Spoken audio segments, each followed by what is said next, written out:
you mentioned earlier, you're on the older side. You're not old. You're not elderly. You know, Social Security is not waiting for you anytime soon. I won't be there when I get there either. Right, exactly. But I mean, at one point in time, you were my age, early 20s. You were the age of probably a lot of the people that I know right now at this stage in life.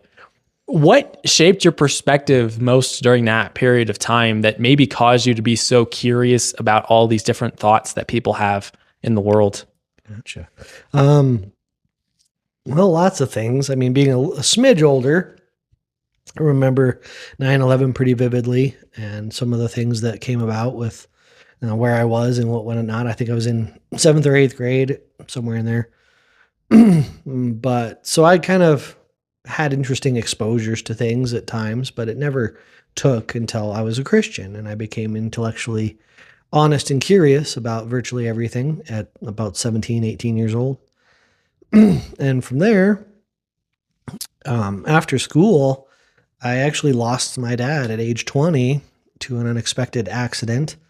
And that pretty much shaped a lot of my life from then on. Lost 2/3 of our income. So mom and I, we hunkered down and I got 3 jobs and tried to make ends meet. Not 3 full-time jobs because that would be entirely too much and you can't sleep if you have that many. Literally.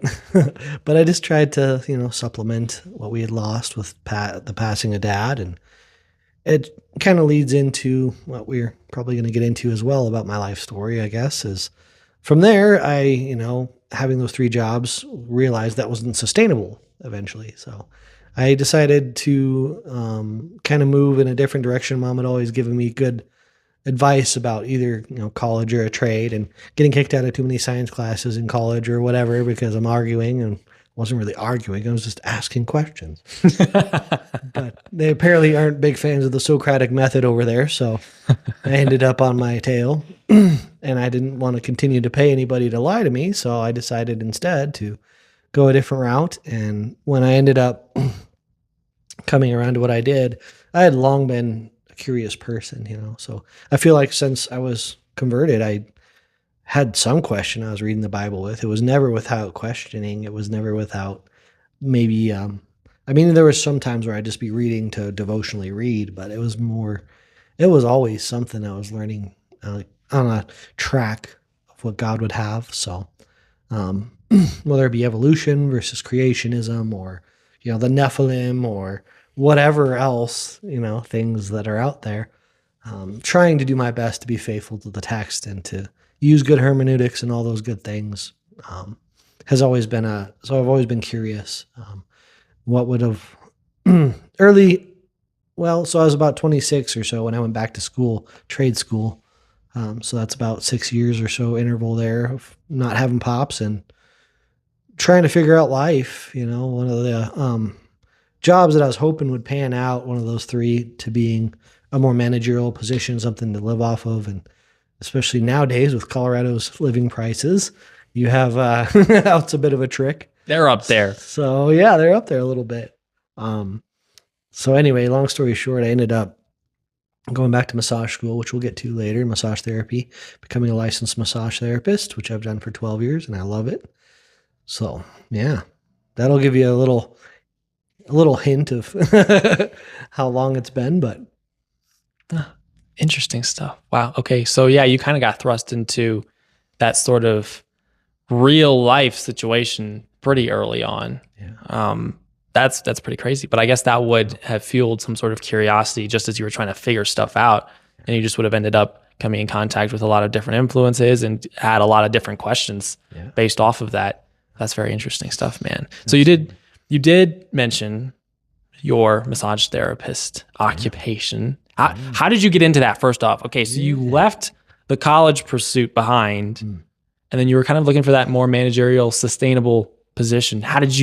How on earth does one end up as a massage therapist at that point? A Christian, no less, right? Yeah. So for me, I would say with the, I should add, it changed my whole life in a few ways when I lost my pops, but one of them was my plan.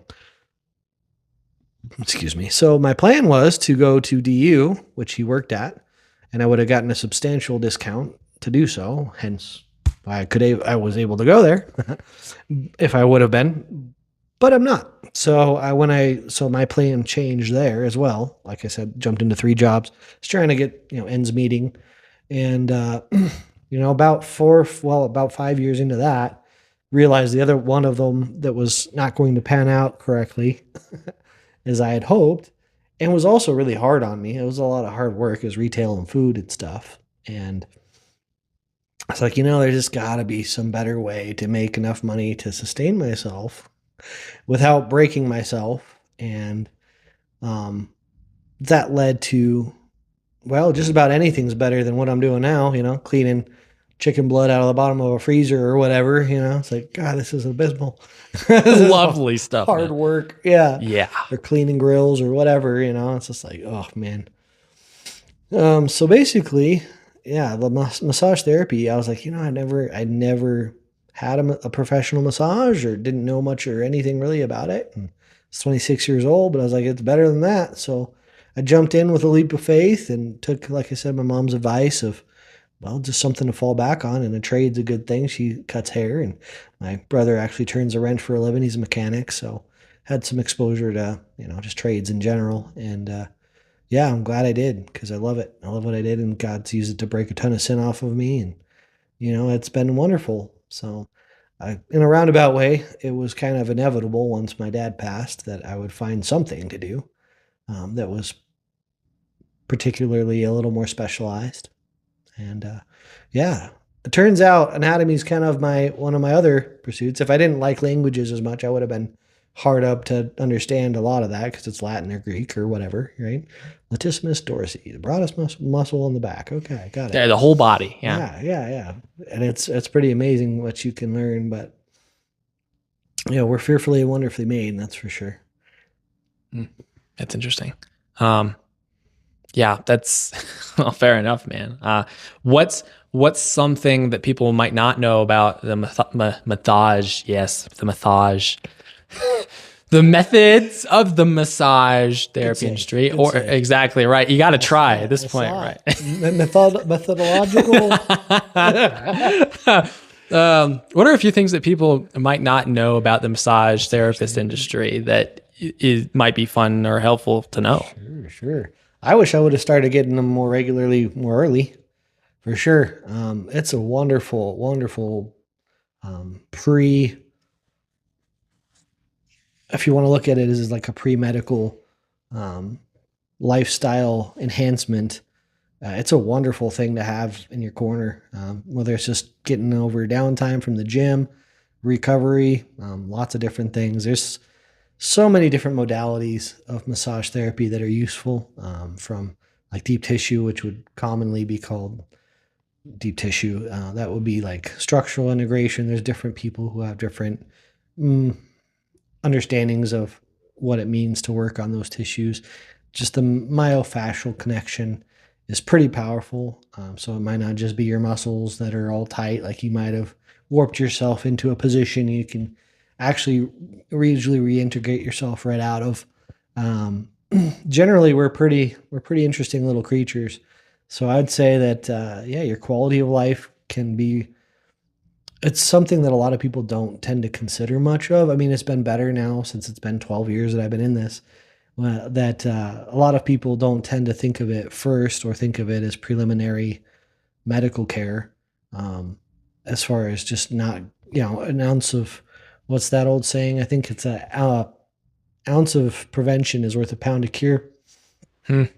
So I think that a lot of times preventative care, I think it can be a very helpful addition to the pre-care sort of just routine for folks.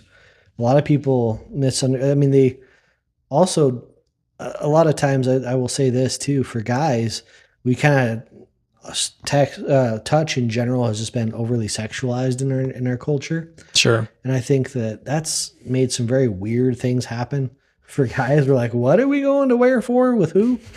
and it's funny because it's totally nothing like that. You know what I mean? It's to destigmatize it is a great thing, and that it's a wonderful help.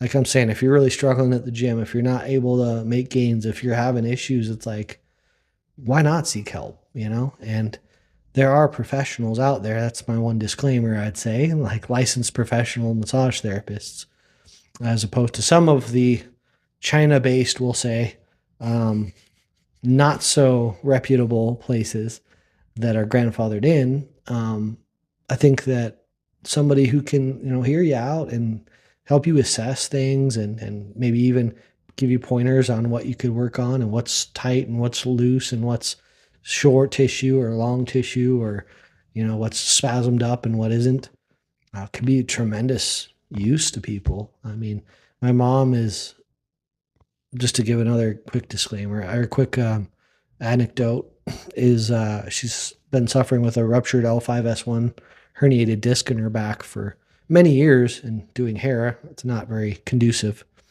So anyway, she grows an inch when I'm done decompressing her, working on her back, working on her shoulders. Whew. And so that's pretty good empirical evidence that it works, especially on an issue that is compactionary, that it's super helpful to be able to have freedom and range of motion and to deal with that as healthily as you can, even with an injury. We don't typically work on acute things. So, at least 2 weeks removed from any injuries. But for her, it's all about pain management, right? So in that context, I think massage therapy shines as well. Yeah. I mean, there's a reason why professional athletes have to get some of that stuff done regularly for themselves. I mean, with all the physical maintenance that they have to do to be able to perform consistently on a game-to-game basis, it's super important for keeping those tissues nice and healthy, I'm sure. That's right. Minimizing injuries, all sorts of things. Yeah. Exactly. Can't have a dude on the sideline for too long. Nope. No, you cannot. So I'm sure that's a great opportunity for you to also get to have some fun conversations with different people. So I'm sure you have a great time just discussing all your curiosities with every single person and terrifying them all. And then, you have to go dig up some new clients. I'm just kidding. But I'm sure you do have good conversations, though. Is that something you fully take advantage of when you have that opportunity when you're doing your work? If the Lord wills, absolutely, yeah. So the therapeutic setting is interesting. You got to remain neutral and tend to be very careful not to intrude on their sessions or, make yourself some sort of imposition upon them, because that doesn't tend to help. But yeah, no, absolutely. There's a lot of clients that are Christians that it's a blessing in my sense, because I really feel a bit of a call to try to teach people, to help them and love them and, grow them. Discipleship is kind of my heart. I want to be somebody that I didn't have when I first got into all this, to some degree. And so it's offered many opportunities to fellowship with a lot of people. And like I said, Christians as well, when they come in, it's usually not an imposition. It's a blessing to work with them and work on them and help them feel better and be better. Yeah, that's interesting stuff, man, because you get a much better opportunity than someone like me who sits behind a desk for 8 hours a day, 40 hours a week, to just interact with people and to actually have meaningful conversations about anything, life, faith, or otherwise related. And so finding that plug for someone like me is a lot harder, right? I have to let the work do a lot more of the talking and the representing of me and the God that I glorify on a day-to-day basis, just plugging in the wisdom and problem-solving circumstances a lot of the time too. But it's really cool for me to be able to hear from someone like you who works in that industry and is taking advantage of that as someone who professes faith in Jesus Christ and is putting himself under that command to go spread the gospel to all the nations. Especially in a day and age where a lot of that gets sent overseas, right? Yeah. There's plenty of mission work to do here at home. Amen, yeah. And if we just took the time to be more aware of our own culture and the opportunities that God is bringing us on a day-to-day basis, like you apparently do in your profession, I think we would start to see a lot more change in this country. Obviously, I don't think we'd expect the United States to be a Christian country, like officially at any point in time, or like even the majority of people to be legit Christians. But I mean, that doesn't mean that the call is different. We still have the same call, and it's cool to see people like you taking advantage of those opportunities here on the homeland. So